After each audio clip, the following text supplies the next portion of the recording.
but I mean, yeah, I was the child of an addict. Like my home life was very volatile. It was always chaotic. There was no safe space for me growing up. I started using at a very early age because like all of the only friends that I could make were other friends who had the same kind of home life situations because I didn't fit in anywhere else.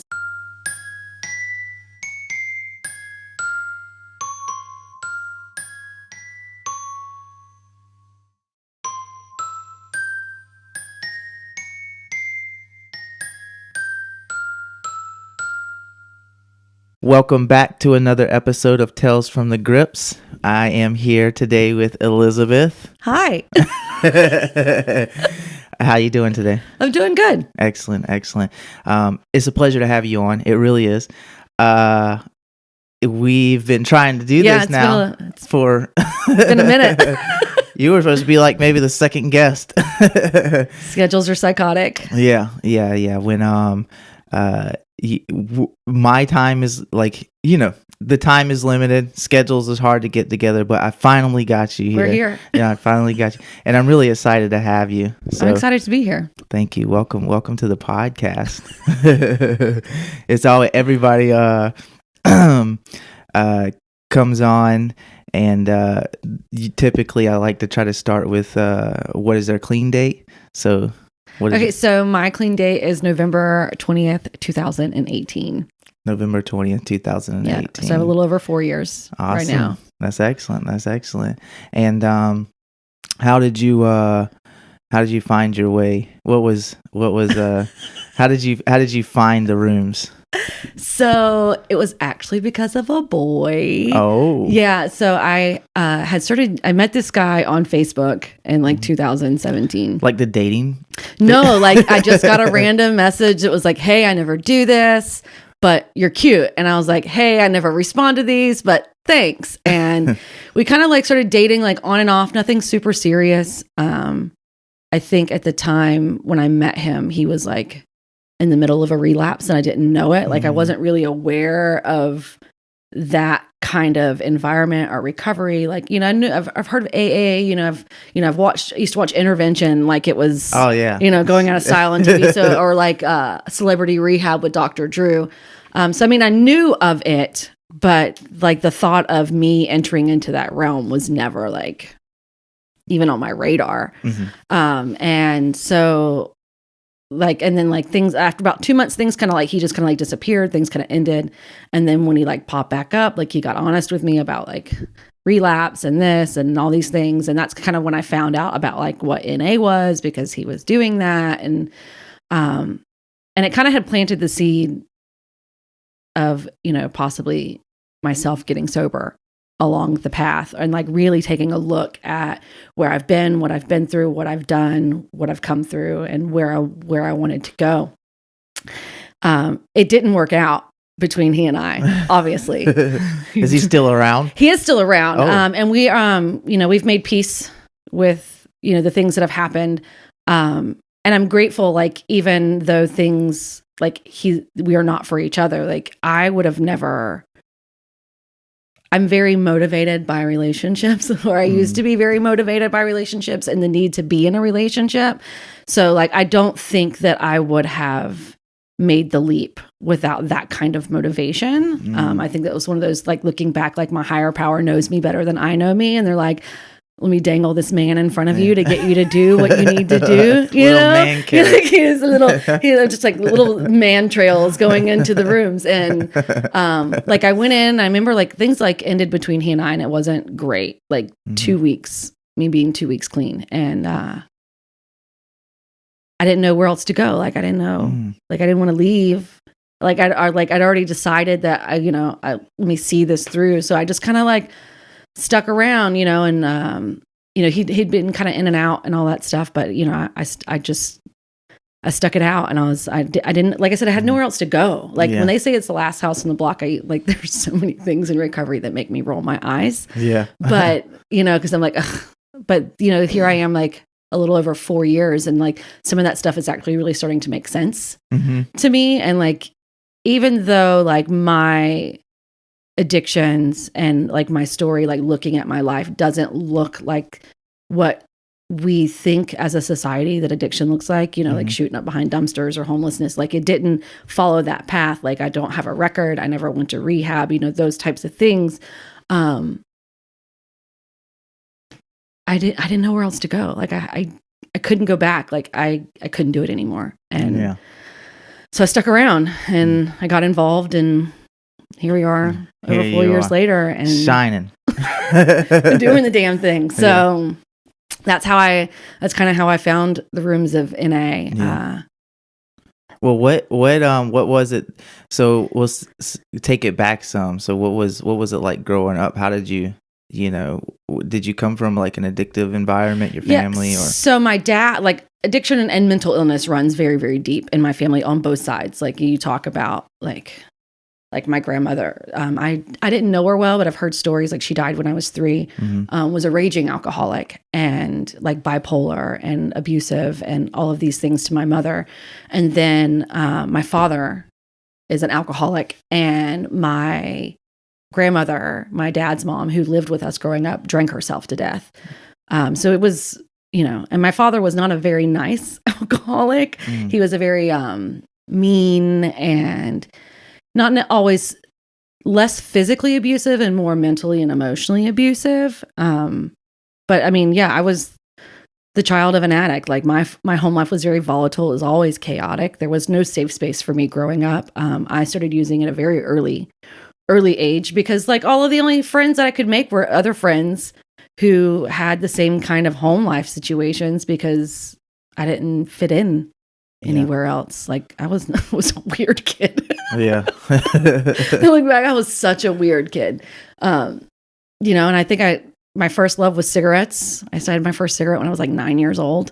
Like I remember and then by the time I was 14, I was a pack-a-day smoker. And then like alcohol, and then marijuana came along, and then the harder stuff came along. I think I was 17, 18, the first time I tried cocaine. I'd done ecstasy before that, but like the first time I found cocaine, and then that was the one that it like gripped me. Yeah. It held me because it was the first time in my life that I'd felt powerful. Like I felt confident, like, because it brings you up. I felt like I could conquer the world. And that alone was very addictive to me. Yeah. And I was off to the races. Yeah. And it was not pretty. Yeah. It was not pretty at all. I know, I experienced a lot of similar things as far as like family and substance abuse and dying from alcoholism. And you've heard my story before. And, but one of the things when I was younger, it wasn't that like when watching the older adults, my parents and the other older adults that were using, it wasn't like, obviously as a kid, you're not like, oh, I want to get high, so did you feel like it was like, I just want to, because they're kind of like your role models going, you don't know, like that's the life you're born into, you don't really know. So was it like that for you? Like, I want to do what they do because they do it, or...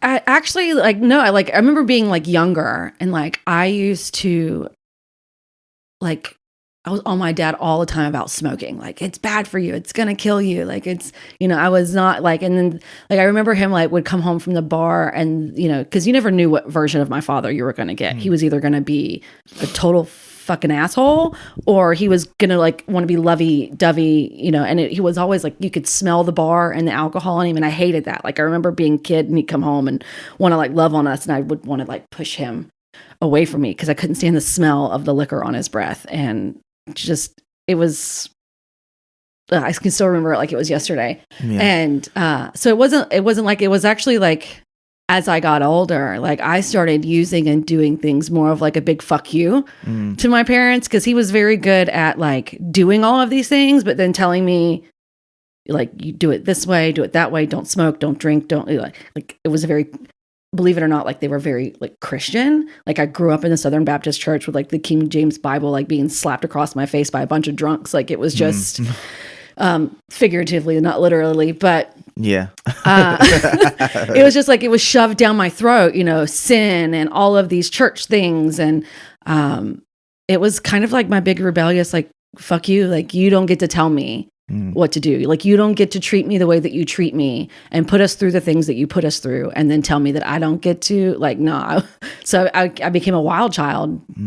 And I was a wild child for I was a wild child well into my adult years. Yeah. Did you grow up here in Florida? So I'm from Jacksonville. Okay. I'm originally from Jacksonville. Grew up on the west side until I was about 9 or 10. And then we moved out to McClenny, where I live now. And I've been there ever since. A real Westside Story. Yeah, that's a real Westside Story. You're giving the Jacksonville version of a Westside Story. So, and it wasn't even great back then. Like, it was, I remember like my neighbor's house getting like robbed. I was almost kidnapped up in my backyard when I was a child. Wow.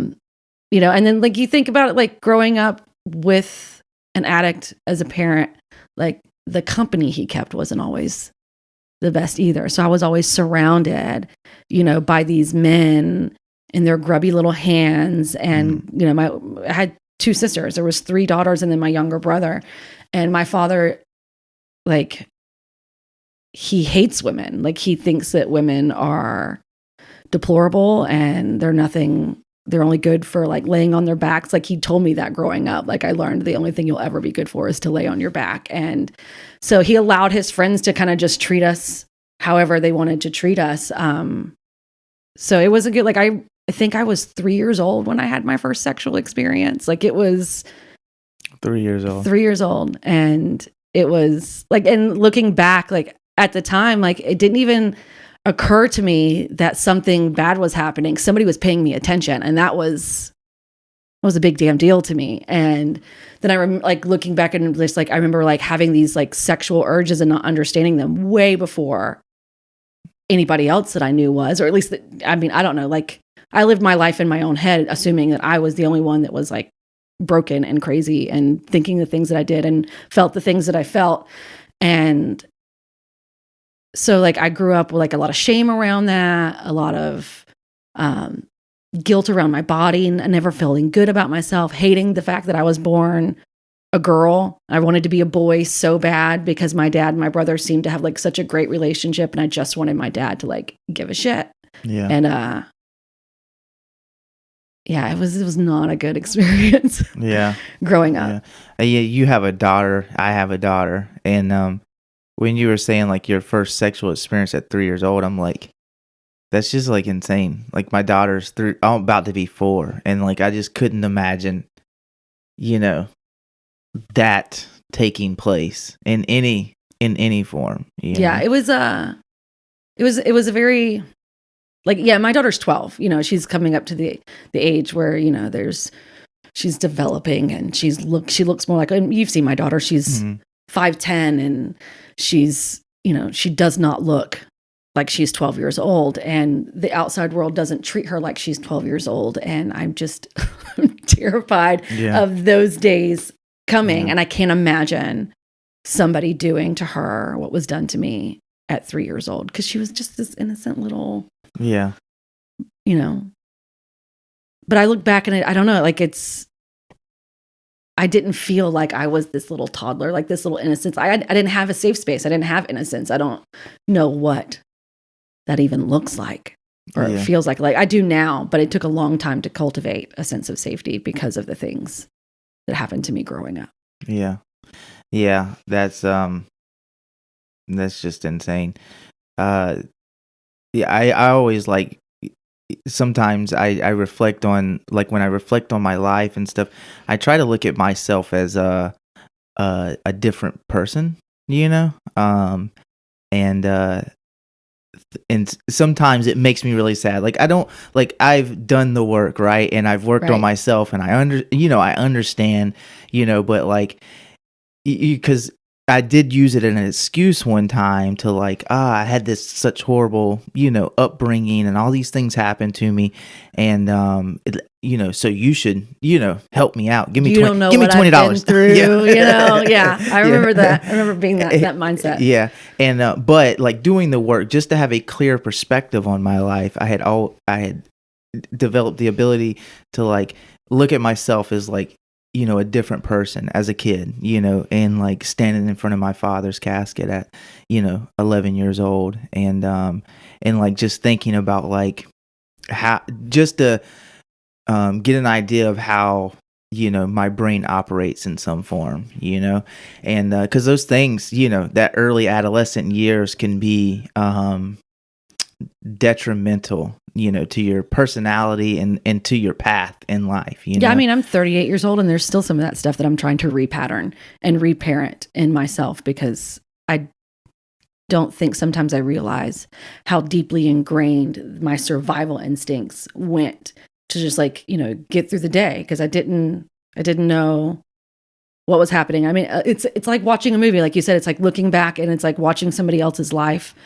occur. But I was really good at, when I was a kid, at detaching and going, like, all of the girls that I knew, girls are like, oh, I want to be a princess, or I want to be this, or I want to be an astronaut. Like, put me on a fucking spaceship, get me the fuck out of here. Like, I want as far away from this shit as I can get. And I've always been very good at disassociating. And like, even now, like, I struggle sometimes. I'm like, oh, don't know where the hell I just went. Because it's such an automatic response for my nervous system just to go, I'm out. It's just overwhelming. I don't want to do this. I'm out. Yeah. I was sharing that with somebody else. For me, I call it like compartmentalizing, right? Which I'm not sure if it's just like from traumatic experiences as a, kid, or if it's just something that I have, that I do. But I was talking to somebody at a meeting about that, and they were like, yeah, it's a lot easier for men to do. And I was like, really? I didn't know it was like, but I think it probably more so has something to do with like experiencing more traumatic events, especially early on, where you're just, because instead of focusing on that, thinking about that pain, you just, shut it off. Yeah. I think I spent probably like at least the first like 25 years of my life in fight or flight, like constant fight or flight. Like, there was no, because it was always survival. It was always having to be on edge. Like, what version is my dad that's going to walk through the door? And, my mom worked a lot, and she and I have a wonderful relationship, and we've always been close, but like her coping mechanisms and the way that she dealt, because she was also,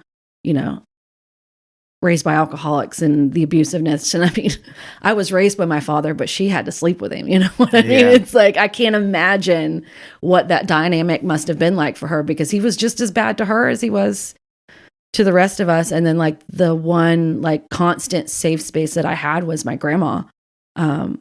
It's not that my mom wasn't safe. She just was so detached, trying to survive on her own. Like, she wasn't always necessarily able to connect in that space with us. But my grandmother was an alcoholic.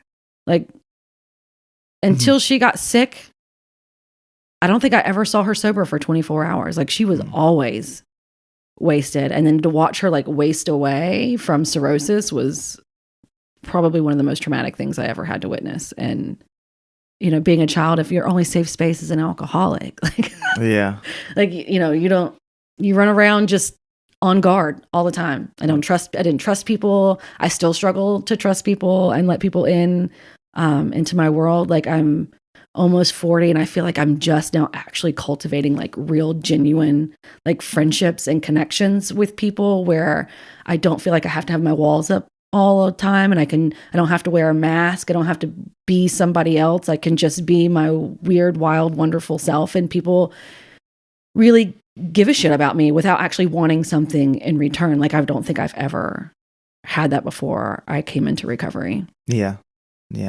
I definitely get that. Do you still have like a relationship with your father? I don't speak to my father. Like, the last time I saw him was at my oldest nephew's I think it was my oldest nephew's graduation, the last time I saw him. And we sat like 3 chairs away from each other, and we never said one word to each other. He didn't speak to me. He didn't speak to my daughter. And I'm fine with that, because I have he's still the same person that he's always been. And I've done a lot of work to like, shed the victim mode, like not blame him for everything. Like, I accepted a long time ago that I'm not going to get my dad in that respect. I have another man in my life who is a father figure that I call dad, that I spend my life with in that respect. So I don't talk to him. He goes on these tangents because my brother, I think, is the only one who's still in contact with him. And he was just always so mean. I remember like right after I got clean. And like, I didn't talk about the sexual abuse. Like, I didn't talk about certain things until I got clean. Like, I didn't tell anybody anything. and I didn't trust people to be there to protect me. So I kept that song and dance going. And I remember coming to my sister's house for Christmas. It was the last Christmas I spent with him. And I brought my kid over there to like do presents and things like that. And my sister, God love her, can't keep her mouth shut. Like she feels it's her job to tell everybody's story. Like we used to, joke that if there's 3 ways of communication, telephone, telegraph, tell Sarah, like she'll tell everybody everything. And I guess she had told him about me, getting clean and going into recovery and the sexual abuse. And so the intention was when I got there, he'd bought Christmas presents for everybody but me because he was very upset with me because I didn't call him on his birthday. This is the kind of crap that I grew up with. He didn't call me on my birthday either. He was just very like self-centered in that way. But then when he heard all of that stuff, like I guess he felt guilty, or I don't know. I don't know that he even has feelings, but he was really drunk and he just started crying and was like telling me he was sorry and that he should have been there to protect me, that I tried to tell him, but he didn't believe me. And that I don't remember trying to tell him. So then like when the realization hit me that here I came, that I actually did reach out for help. At 3-4 years old, that your friend is, messing with me inappropriately and doing these things. And you told me that I was a liar. Like, I don't remember that, but to know that as an adult, like, what the fuck? Yeah. Like that's when I think for me, the wall finally like shut down when it come to like trying to have a relationship with this man, because I was like, you never, like, how could you? How could you? And it's taken me a long time because I see men just like him walk into the rooms and like work on themselves and become different people. And I can have so much compassion and empathy for them. But to try and find it for him is very difficult for me. But he's still the same person. He's still doing the same things. So I just, if he comes to my house, he steals from me. If he, and I don't want that. Like I've lived in my house now for over 5 years. I bought a house 5 years ago. And I've never told him where I live. Yeah. It's probably a good thing. It's probably a good thing. Because, like I tried to like have a relationship with my daughter. Like I felt like I was obligated to allow him to have a relationship with his granddaughter, his only granddaughter, until the day he came home drunk and hugged her. And I watched her do the same thing that I used to do when I was a kid. And I was like, nah, we're not doing this. I don't owe you shit. Yeah. So I don't have a relationship with him at all. And I don't know that I want one. Yeah. I go back and forth. I think parts of me will always be like, where's my daddy? But yeah, I can't. Like, I've got too much peace in my life for the first time ever. And I don't believe in the whole family is family, blood's thicker than water bullshit. Practically, toxicity is toxicity. And I'm very protective of my environment and the environment that my child grows up in. Absolutely. Yeah. Yeah. Because that's that's your responsibility. Exactly. Yeah. And, like even with co-parenting with her dad, like her dad and I aren't together. We split when she was 3.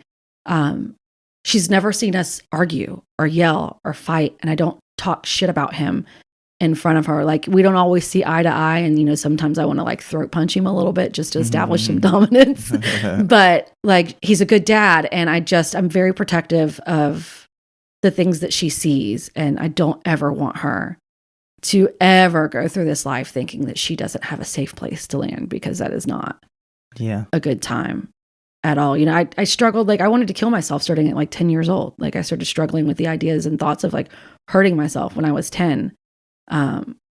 And then she kind of went through the same thing during the pandemic. Like we found messages to her friends about her wanting to hurt herself. And I was like freaking mind blown, because like your growing up was very different. But then I also have to remember, like, even though it wasn't as bad, like she had to like be in the car when my mom had to like, I'd call my mom because I went out to the bar again and I blacked out again and I didn't know where I was at again. And I had to call my mom. Like, I'm walking down the road, like telling her where street signs are at. And like, can you come get me? Can you come help me find my car? Like, and she has to get my kid out of bed in the morning. And, we're picking mommy up on the side of the road. So she saw things, yeah, and I have to like digest and accept those things. But then it also dawned on me for the first time, like I always just assumed that I was an addict because of how I was raised, seeing it in my daughter, like the struggles with her mental health starting so young, it dawned on me that maybe I was just wired this way. And I think that's when I first really fully accepted that this is who I am. Yeah. And then it's not about how much healing can I do to be able to function like everybody else. Like, this is it. This is the rest of my life. Like, I can't drink. I can't do the things, it's not just because I had a shitty childhood. It's because somewhere inside me, my wires got crossed, and this is who I am. Yeah. I think it's not a coincidence that like most of the people in the rooms, or any 12-step program, their family, not all, but their family, a lot of them struggled or died or whatever the story may be with addiction in some form or fashion, and because we talk about it all the time. It was like, were you born an addict, or did you become, whatever they say, Yeah. like, were you born that way or did you become that way,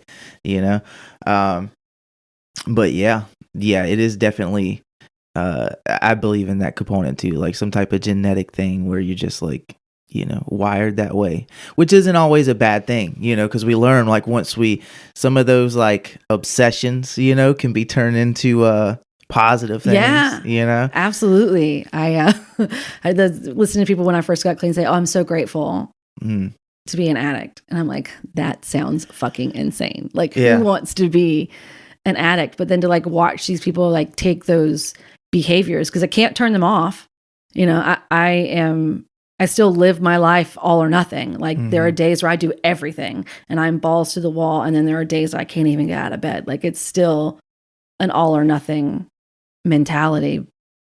But now it's like I can go to school, like I'm in grad school and I'm like getting ready to open my own acupuncture clinic and do the things that I've wanted to do since I was 19. Like, I am just a few years away from a doctorate degree. Like, I always thought as a little girl that I would have a doctorate degree. And now here I am, like, getting, I always had stars in my eyes for higher education because school was my escape. And school was the one place that I could go that I excelled at. Like, I was always a really good student. I'm still a really good student.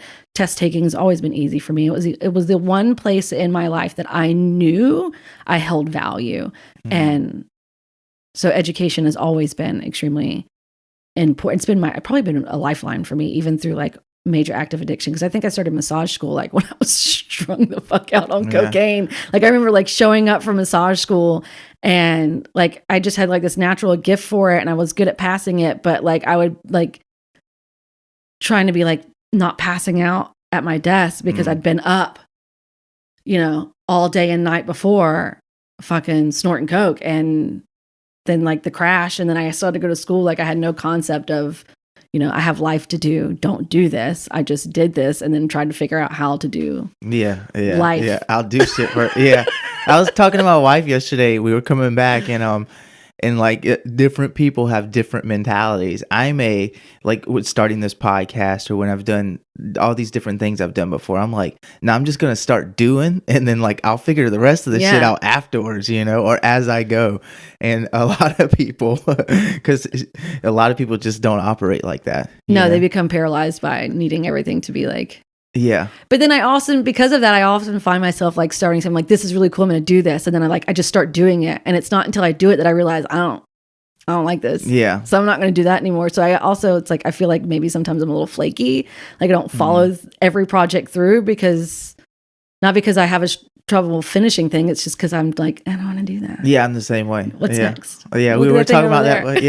We were talking about that before. Like, I started an online store. I started all this different stuff, But I just, I don't want to do it anymore. So I move on to the next thing. Yeah, and I think there's kind of beauty in that, like figuring out who you are. I remember in my 20s, like I did massage therapy for a little while, and then I didn't have the love for it that I have now. So I was like, oh, I'm going to go into corporate America. I'm going to climb the corporate ladder, and I'm going to be like, and I was really good at it. It's also really easy to hide as an addict in corporate America, especially in like the sales world. And like, I'd worked my way up to where like they had gave me like a $10,000 corporate credit card. And I was like taking these customers out, and we were going to the bar and I'm buying drinks, and I'm like getting them to sign like multi-million-dollar contracts and all this other stuff. And it's really easy to hide because everybody's doing it. Yeah. Like everybody's a psycho in corporate America. Yeah. Kinda. I don't want to say that and people get offended, but it's kind of that mentality, like what's next, the next shiny thing, the next moving on, like making money, like drinking, partying, all that stuff. And, we used to go to these trade shows. Like I'd go to Vegas for work and, everybody was hammered in Vegas. So, and then I hung out, like, even like my friends, like everybody was just hammered all the time. So it was very easy for me to hide in my life. I remember when I got clean, my sister's like, "Are you sure you're an addict?" "I don't think you're an addict." And I'm like, my entire family drinks way too much. Of course, nobody sees an issue with me not having an off switch, because that's my problem. It's not that I drank every day. I mean, it kind of it was getting to that point where I was drinking more than I wasn't. It's just like when I start, I don't have an off switch. Yeah. And like when I do anything, I just don't have an off switch. Yeah. Yeah. I don't think normal people walk down the road,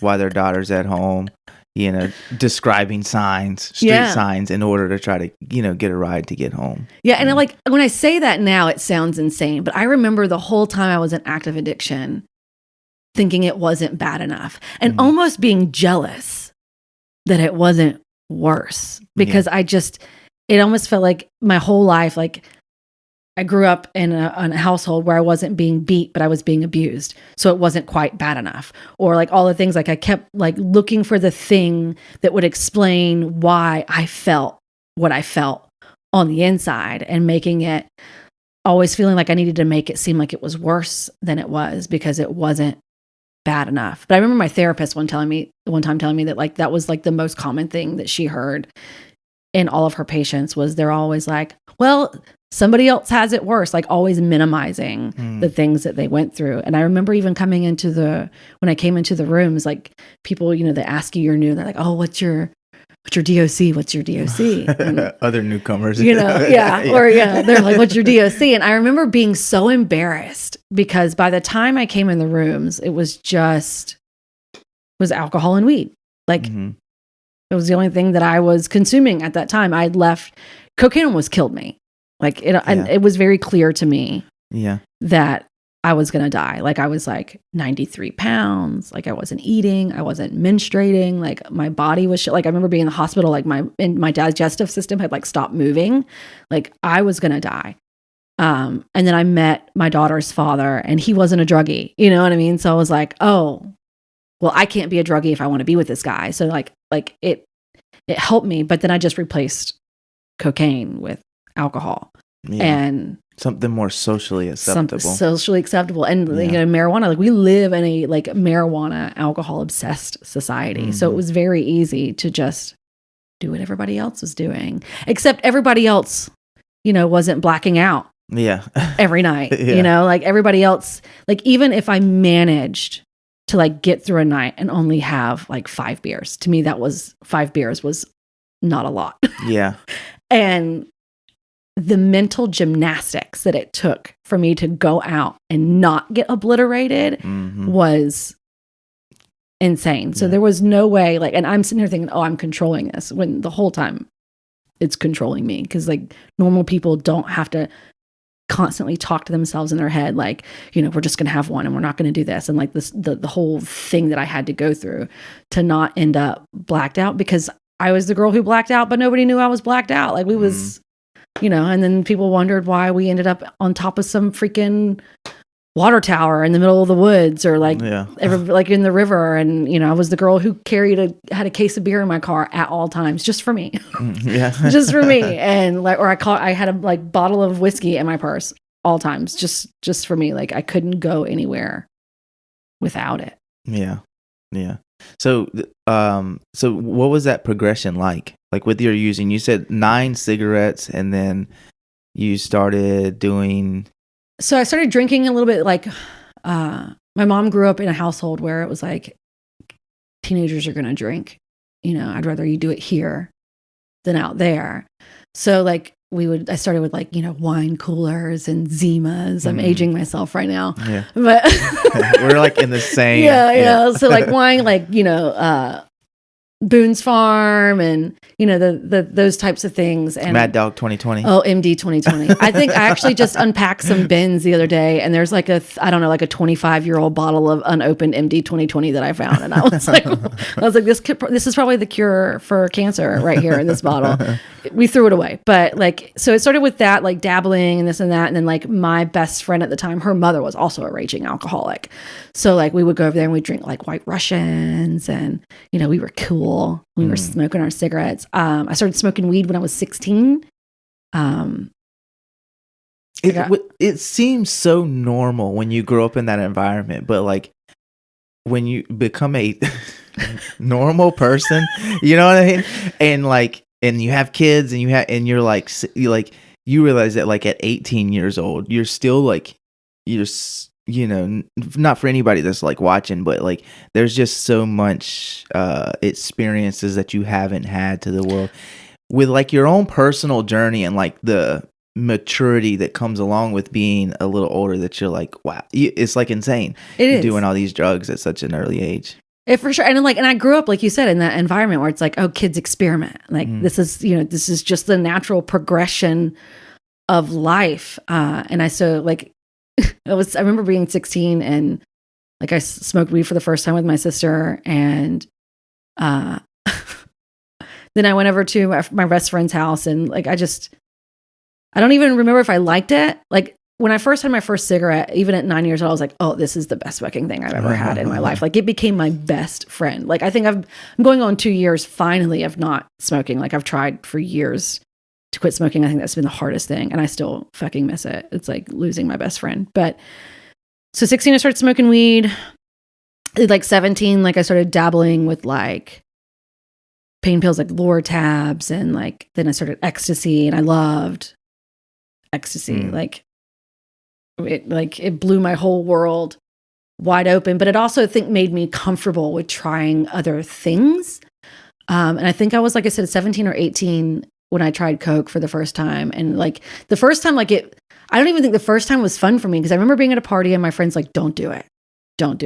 But like she grew up in a healthy environment, you know, like parents who loved her and were like married until her father passed away and all this other stuff. And like I was like, you just don't understand. The voice of reason over you don't understand. How dare you be lame? And like all these other people that like I always thought were the cool kids, you know. And I remember like going to the bathroom, and I think it was even slightly pink. Like it had been so stomped on, like, you know, but I didn't know what I was doing. They're like, here, do this. And I like, it wasn't even that fun, but I kept doing it, and I kept it. Like I got to the point where like, it was probably about 2.5 years of just like off to the races on the Coke, where I was on my own doing like 4 grams of Coke a day, just like constantly just doing. I even like, I found pictures not long ago, and I was like, oh yeah, like what the fuck? Like, why did nobody tell me? Like I looked like I was on death's door. I was on death's door. And then I was like, I can't do that anymore. Cause I remember like the one time that I tried to commit suicide, I was like 17. I was on all these medications like Zoloft, Prozac, Paxil, Effexor, you know, all of the things that they try to give you. And I remember like just like, I can't do this anymore. Like, I don't want to do this anymore. And I don't even know if it would have killed me, but like I had a whole prescription I just filled of Zoloft, and I fucking swallowed the whole bottle and immediately freaked the fuck out, ran to the bathroom, and like started making myself throw up all these fucking pills. And then spent like the next, I don't know, 2 or 3 years going, see, you can't even do that right. Like, like just beating myself up for not having the courage to end it all. But looking back, I don't think I ever really wanted to die. I just didn't want to do what I was doing, and I didn't want to feel what I was feeling. And I honestly, like, until I found recovery, thought life was as good as it was going to get. Like I had a house. I didn't have furniture, but I had a house. Yeah. I had a car.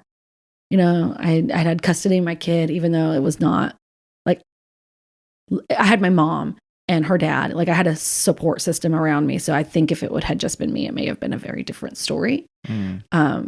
But you know, I always made sure she was taken care of, even if I wasn't the one doing the caring. And I don't even remember where I was going with that.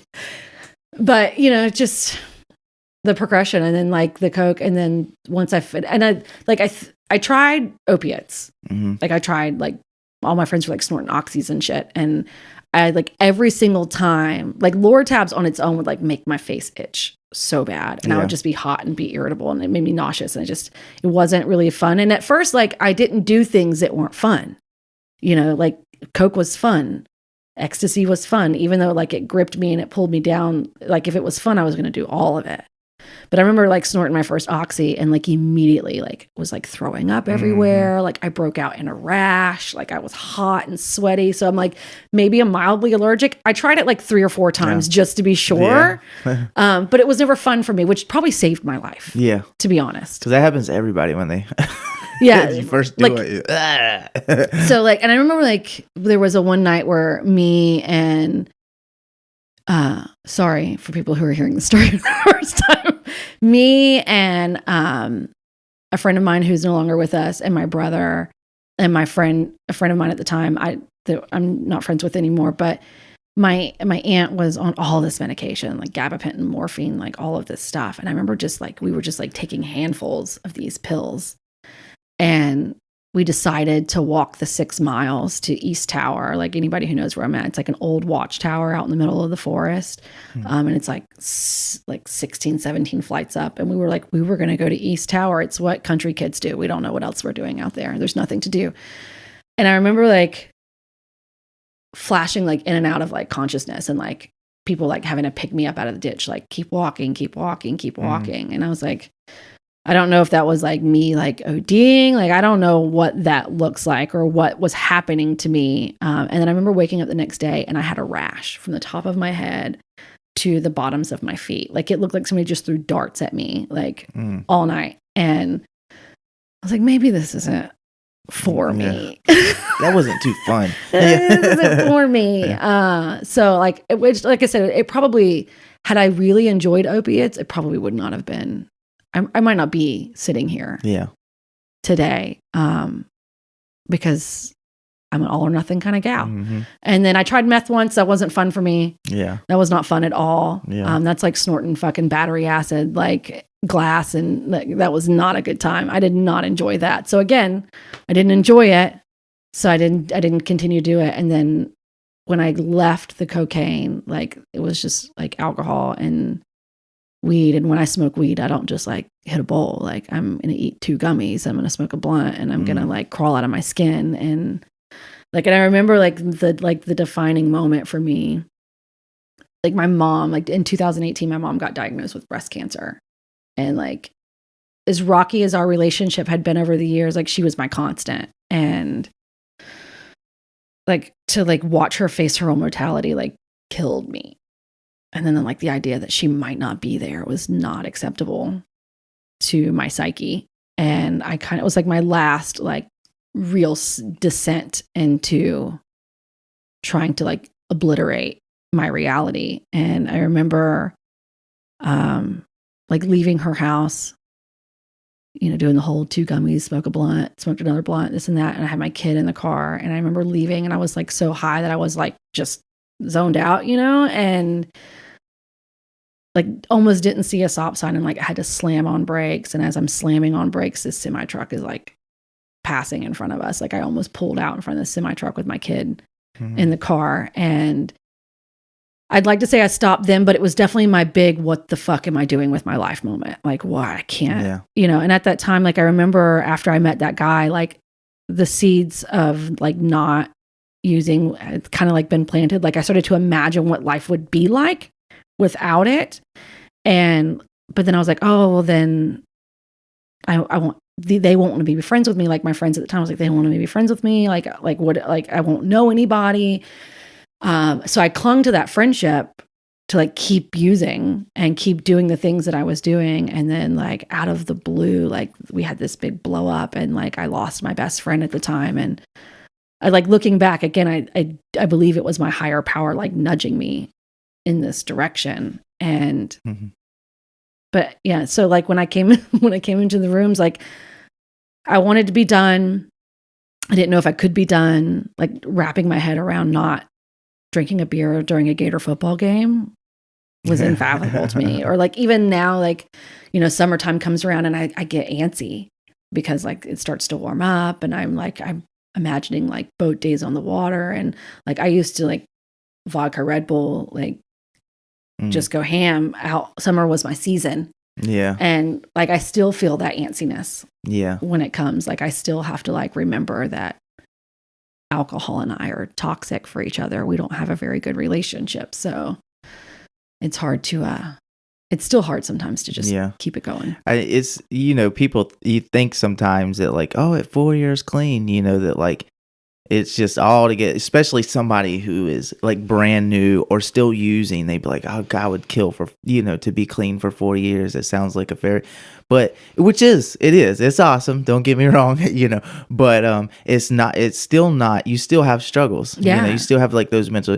but I will tell you that the longer, I'm at like 15 years clean now, and it's nothing like that. It's nothing like it was at 4 years.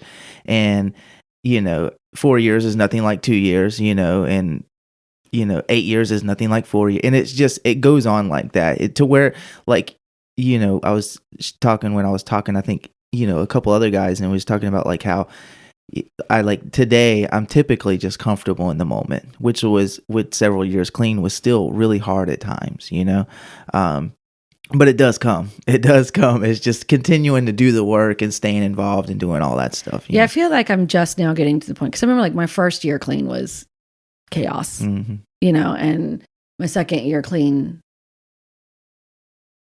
I questioned whether I was going to keep doing it or not. Like it was like, but then again, it was like, well, what else do I do? Like go back? Like, it was I was back and forth about whether or not I still wanted to do it. I didn't really know what the fuck I was doing with my life. And then, third year clean,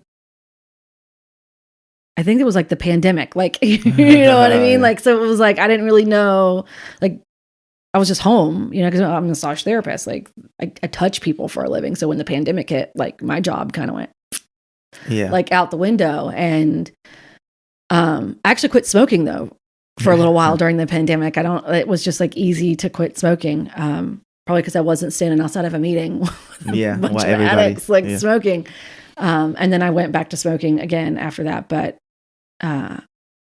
here I am like after 4 years clean, and like some pretty devastating blows, like relationship wise, and then like watching my best friend like have the brain aneurysm, and watching all of those things like my whole life like spiraled without like around me. And it felt like it did when I was growing up, like I wasn't in control of anything, but to actually do it without like using, like I actually got to like process some stuff and digest some things and learn some coping mechanisms. And I feel like I'm finally like really finding my footing at almost 5 years. Like I'm just now feeling like there's like peace in my life. And I'm getting to that point now when life happens, I'm not, like everything's not falling down around me. I'm like, okay, well, this sucks. And I'm very uncomfortable, and I'm going to have to sit with this for a little while. But I don't have that underlying feeling of impending doom anymore. Like it's going to be fine. Like this too shall pass. Like I'm actually like in the place where I believe that now, not just, faking it until I make it kind of stuff.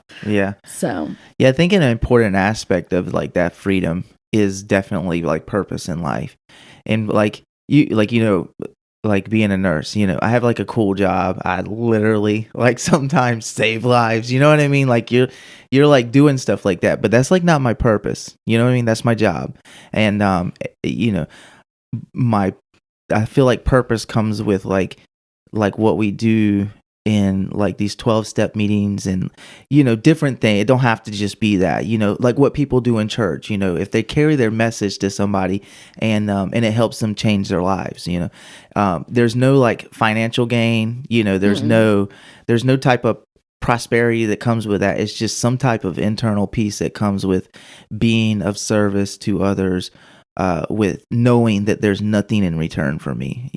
I think that is a huge factor in finding that, because I've also found myself with time, pandemic kid and all that stuff, to where I wasn't making meetings, I wasn't being involved with the newcomer, I wasn't like doing service work, and then I felt I would have periods of that like impending doom or like uncomfortability.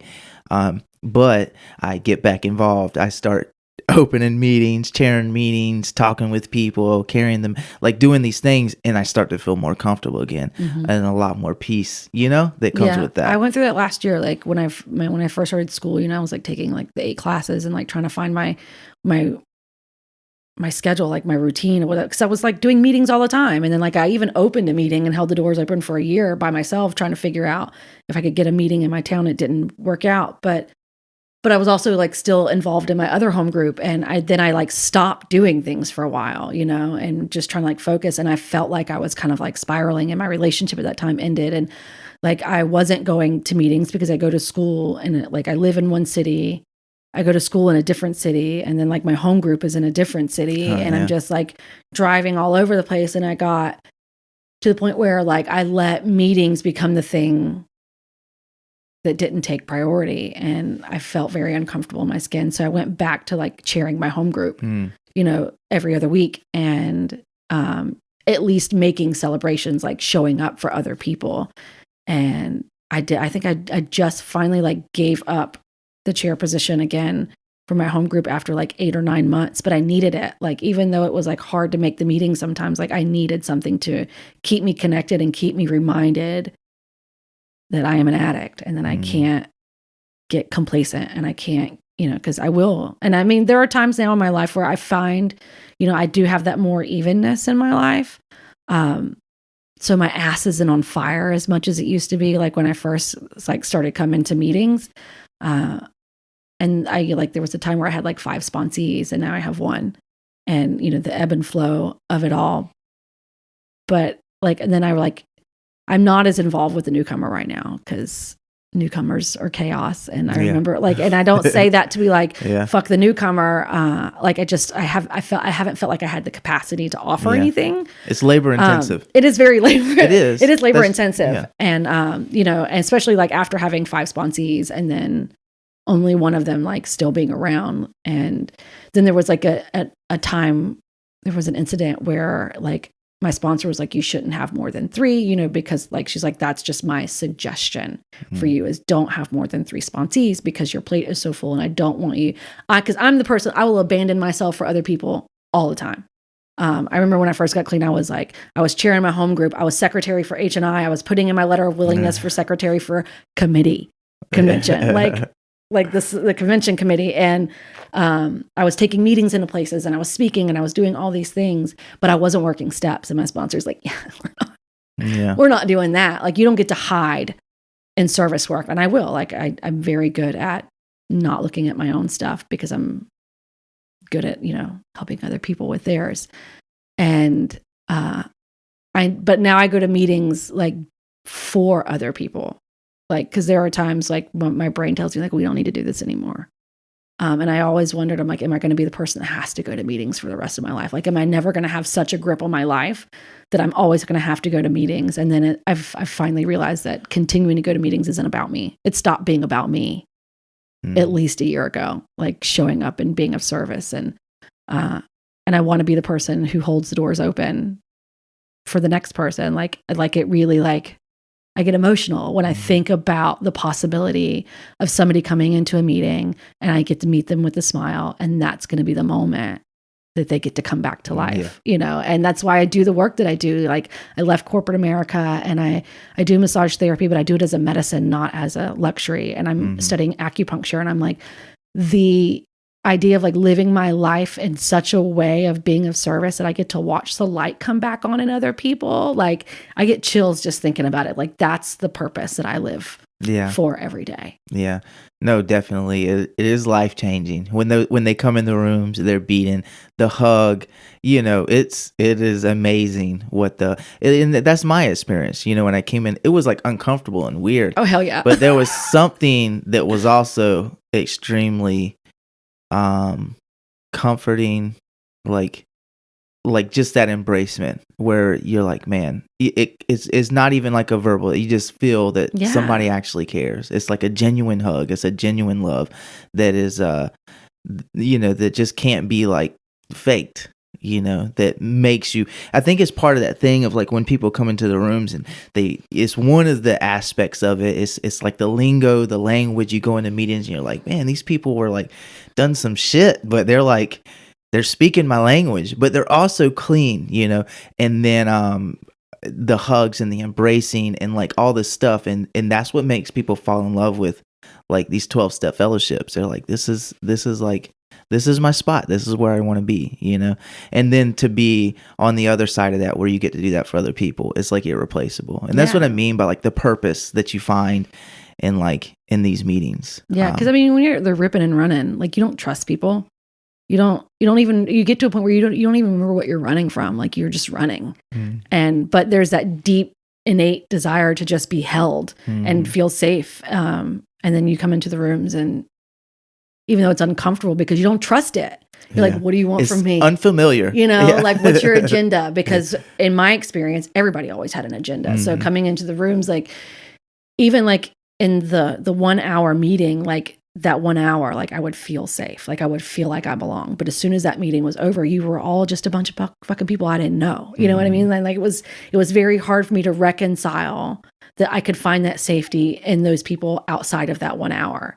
And then it just slowly over time, it's kind of just, it's happened. And to be able to be the one who gives that same sense of safety to somebody else who comes in, especially women, like, I don't know what it's like to be a man using, or a man coming into recovery. Like I have no idea, obviously, what that experience is like, but I know as a woman, you know, the things that we do with our bodies and the things that, you know, to get what we need to get when we're out there using, and to come in the rooms, and there is still a sense of predatory behavior sometimes coming at you. Like I remember there's a gentleman in the meetings that I highly look up to, and he's like, I think it's harder for women to come in and let their guard down and be open and share these things, because there will always be someone who wants something from her. And it was very hard. Like I did not trust men, and I'm grateful for the men in the rooms that came in who never tried anything with me, that really gave me a place to show up and do what I needed to do, and learn to trust, you know, and have healthy relationships with men in my life, because I never had that. And I think that was a huge life-changing thing for me when it came to recovery. And then that therapeutic value, like I had mentioned earlier, like I went through my whole life thinking I was the only one that felt the way that I felt and thought the things that I thought. And, you know, I thought I was fucking crazy. And then I come in and I say these crazy things, and people are like, me too. Yeah. Me too. Oh, and I was like, holy shit, for the first time in my life, I didn't feel like I was broken, like something was wrong with me, because I never fit in anywhere else. Yeah. Yeah. I'm not as different as I thought. Yeah. You know, I feel like you belong. You know? I want to be different. Yeah.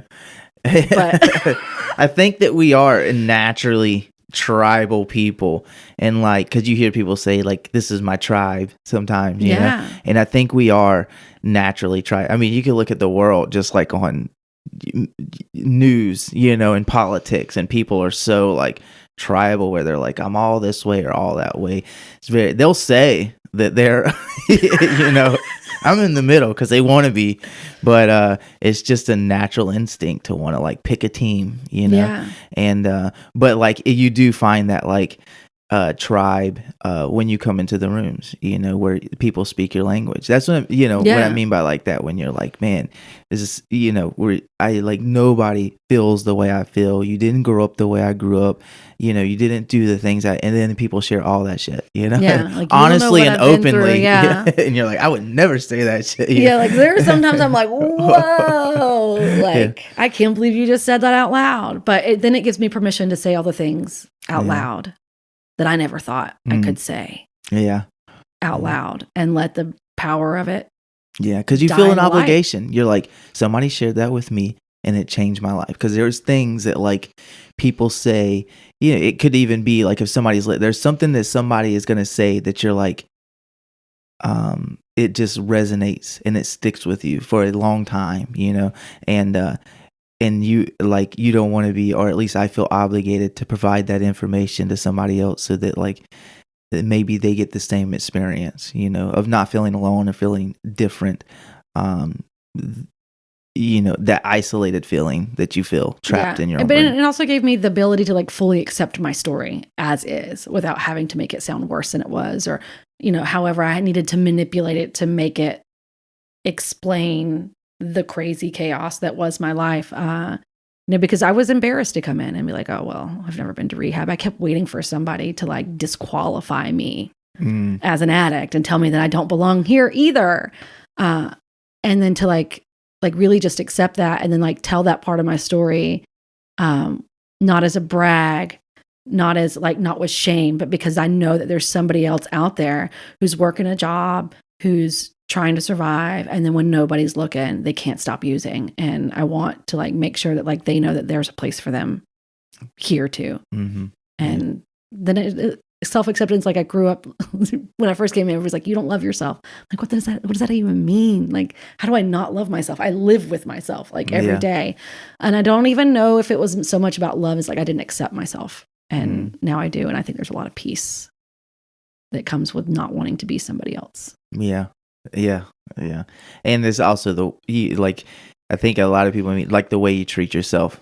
It's like you say you love yourself, or you say you say you love yourself, or you love your wife or your kids or your husband, and which there is like a feeling of love there, but that's just a feeling, as opposed to an action. What am I doing that shows that I love myself? How am I treating myself and treating my body, and and treating my spouse or kid or whatever, so we kind of covered it. How is life today? Life today is good. Life is life. Mm-hmm. Things happen. I still have the fleeting thoughts of like wanting to drink from time to time. I'm still in a stage of where I'm obsessing over cigarettes. Like I still miss them like a lot. And it's important to share like that, like still having times of wanting to use at 4 years clean. Yeah, I never want to get so clean. Like I know it's so clean that I don't feel like I can share exactly what I'm going through. Like I don't want to ever feel like I have to like come in a room with 4 years, 5 years, 25 years and not be able to openly talk about what I'm going through. Not just because to save my own ass, but then when like the newcomer or the person with 5 years or 3 years hears that I'm struggling too, they don't think they're doing something wrong, that there's not holes in their program. It's just the way things are. But I mean, life is good. Like I'm, finally getting the degree that I've wanted since I was 19. I'm becoming an acupuncturist, and I've always wanted to be an acupuncturist. So, and there's a sense of peace in my life. Like I remember my daughter had a friend come over for her birthday last year, and the first thing she said when she walked in my house, she's like, "It feels so calm in here." And I was like, "It does feel calm in here." Like I'm intentional about my life today. And I get to like, we talked about, like the actions. Like I used to not understand how to have self-esteem or how to feel a certain way.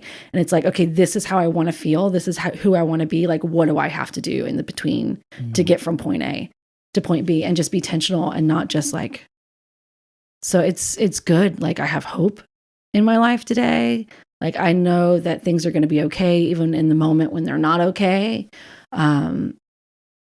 And there's so much life to be lived. Like last night, going out and, being at the concert, and like, I used to have to wait till the alcohol kicked in to have a good time when I went out. And now I can just go out and have a good time. And I don't have to like worry about a hangover or like decisions that I wish I didn't make. And, I can't imagine life being the way that it was before. And it keeps me going forward when I question, do I still want to do this?